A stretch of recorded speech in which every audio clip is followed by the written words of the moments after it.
Pesadelos em Foco.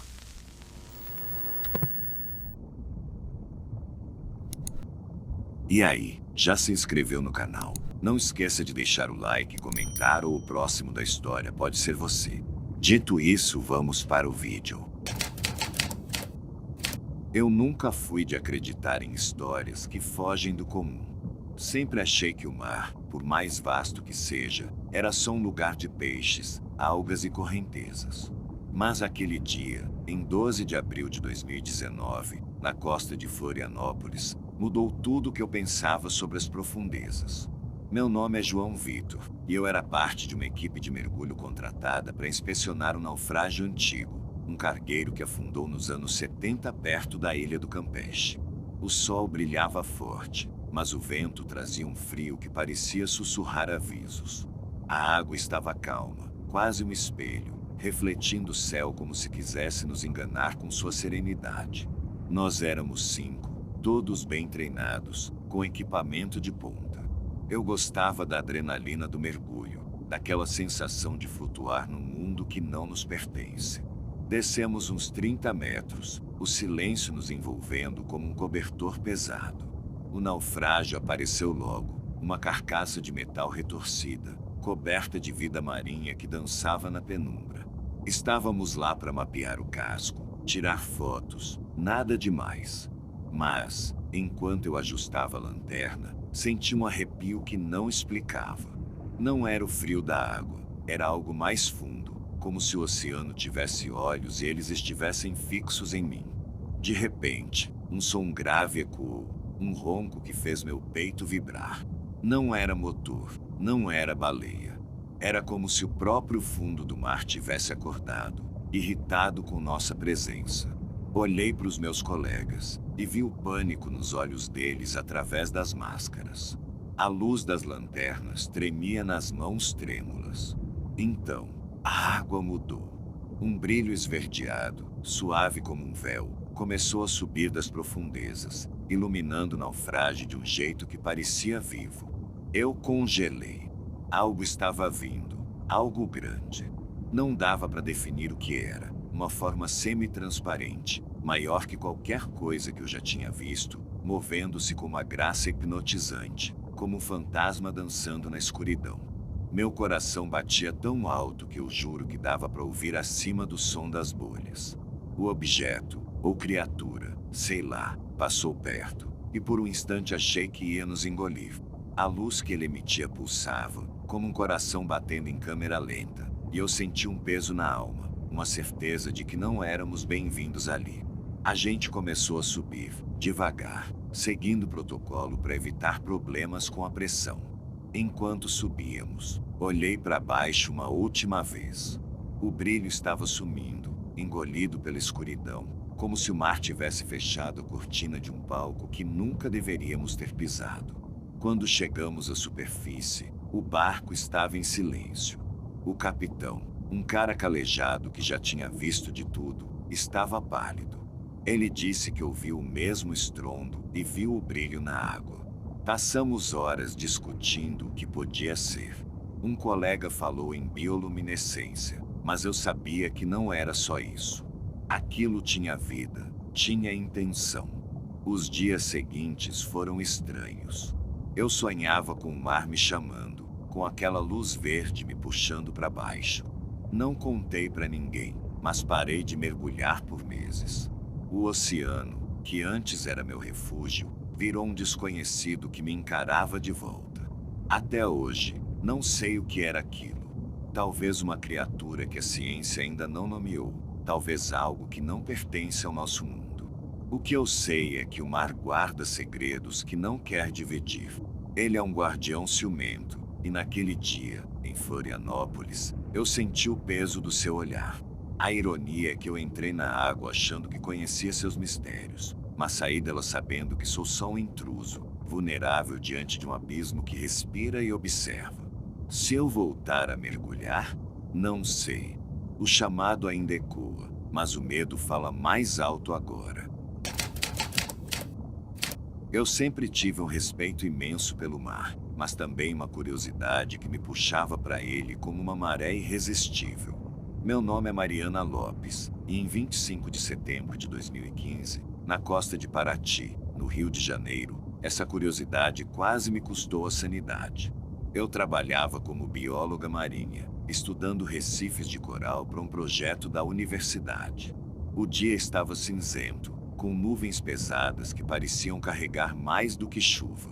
O mar estava inquieto, as ondas batendo no barco como mãos ansiosas, mas eu não ia deixar isso me deter. Afinal, já tinha mergulhado em condições piores. Estávamos num ponto afastado, onde os recifes formavam um labirinto submerso, um lugar que parecia sussurrar histórias antigas. Eu desci sozinha, meu parceiro tinha ficado no barco, monitorando os dados. A água estava fria, um abraço gelado que atravessava o neoprene. A visibilidade era baixa, com partículas dançando na corrente como fantasmas minúsculos. Eu nadava entre os corais, anotando tudo mentalmente, quando percebi um vazio à minha frente. Não era natural.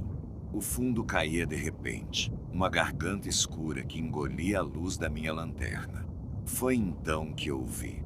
Um som agudo, quase um lamento, cortou o silêncio. Pensei que fosse um animal, talvez um peixe em apuros, mas ele cresceu, virou um grito que parecia rasgar a água. Meu corpo ficou tenso, os músculos travados como se soubessem de algo que minha mente ainda negava. Nadando devagar, apontei a lanterna pro abismo.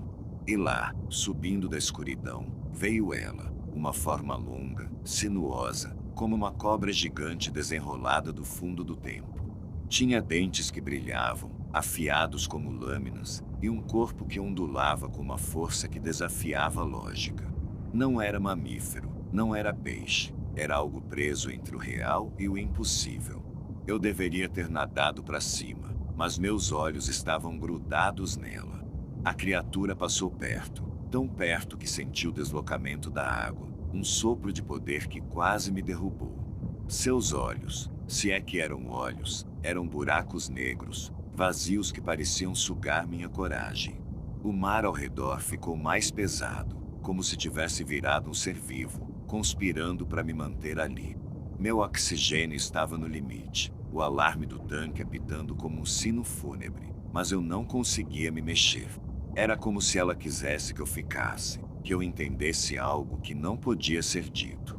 Por fim, ela mergulhou de volta pro abismo, levando o som consigo.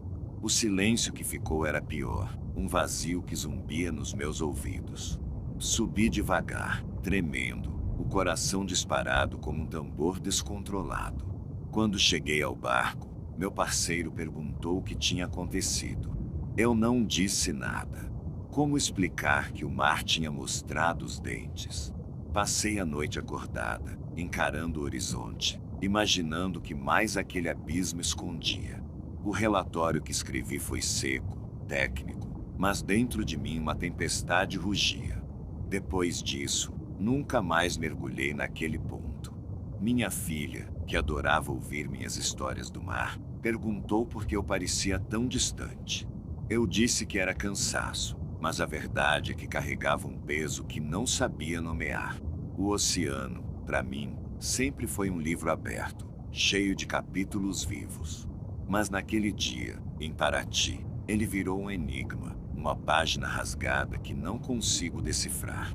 A ironia é que eu buscava entender a vida marinha, mas encontrei algo que me fez questionar até onde a vida pode se estender. O mar me ensinou que desconhecido não é só um vazio. Ele tem forma, tem fome, e às vezes nos encara de volta, esperando o próximo passo em falso. Eu já passei mais tempo debaixo d'água do que em terra firme, e olha que não é exagero. Meu nome é Carlos Almeida, e com quase 15 anos como mergulhador militar, achava que o oceano não tinha mais como me surpreender. Isso até 18 de junho de 2022, numa missão na costa de Vitória, no Espírito Santo. O dia estava estranho desde o começo, o céu carregado de nuvens escuras, o mar inquieto como se pressentisse algo. Estávamos a bordo de um navio da Marinha, investigando uma anomalia que o sonar pegou a umas 25 milhas do porto. Não era para ser nada demais, só uma checagem de rotina, mas o destino tinha outros planos. Eu liderava a equipe, eu, Rafael e Ana, todos calejados, prontos para qualquer coisa. Descemos uns 40 metros, a água fria nos envolvendo como um aviso que ignoramos. O fundo era um tapete de areia e algas, mas lá estava ele, um objeto estranho, meio escondido entre as sombras. Não era navio, não era submarino, era algo torto, irregular, como se o mar tivesse cuspido um pedaço de outro mundo. Aproximamo-nos, e então veio o zumbido. Baixo, profundo, como um trovão preso na garganta do oceano. Meu corpo tremia, não de frio, mas de um instinto que gritava para eu sair dali. Enquanto eu tentava entender o que via, o chão se mexeu. Não era ilusão. A areia deslizou, revelando algo vivo, algo enorme. Uma forma serpentina, maior que qualquer coisa que já cruzei. Nadou para longe, rápida como um raio. Seu corpo era um borrão escuro, ondulando com uma força que fazia a água dançar em ondas pesadas. Não deu para ver detalhes, mas o tamanho. Meu Deus, era como se o Leviatã das histórias antigas tivesse ganhado vida. O objeto ficou para trás, ombindo ainda, como se chamasse a criatura de volta. Eu sinalizei para os outros, e subimos em silêncio, o coração na boca, cada bolha subindo como um pedido de socorro. No barco, ninguém falou muito. Rafael, que nunca ficava quieto, só encarava o horizonte. Ana perguntou se eu ia reportar tudo, mas eu hesitei. Como explicar aquilo? O oficial no comando ouviu nosso relato com cara de quem não acredita, mas os dados do sonar confirmavam. Tinha algo lá embaixo, e não era natural. Passei dias revisitando aquele momento na minha cabeça. O mar sempre foi meu parceiro, um velho amigo que me acolhia nas missões mais duras. Mas ali, em Vitória, ele mostrou outra face, um guardião feroz, ciumento dos seus segredos. Eu sonho com aquele zumbido às vezes. Ele ecoa nos meus ossos, como uma canção que não consigo esquecer. Já vi baleias, tubarões, lulas gigantes, mas aquilo era diferente. Era como se o oceano tivesse aberto uma porta e me deixado espiar algo proibido, algo que não quer ser encontrado. A vulnerabilidade me pegou desprevenido. Eu, que me achava dono das profundezas, virei um grão de areia diante de um abismo que respira. O pior é a incerteza. Será que era uma criatura viva? Um vestígio de tempos esquecidos? Ou algo que nem a ciência ousaria nomear? Nunca mais mergulhei com a mesma confiança. O mar, que eu lia como um livro aberto, virou um estranho que me encara de volta, silencioso e cheio de segredos. Meus colegas dizem que eu exagero, que foi só um susto, mas eles não sentiram o peso daquele olhar invisível. A ironia é que eu entrei nessa vida para desbravar o desconhecido, mas agora ele me persegue, uma sombra que dança na minha mente. Se volto, claro, o dever chama. Mas toda vez que desço, carrego um frio que não explica, um eco daquele dia em que o oceano me mostrou quem manda. E eu sei, ele está esperando, paciente, para me ensinar mais uma lição.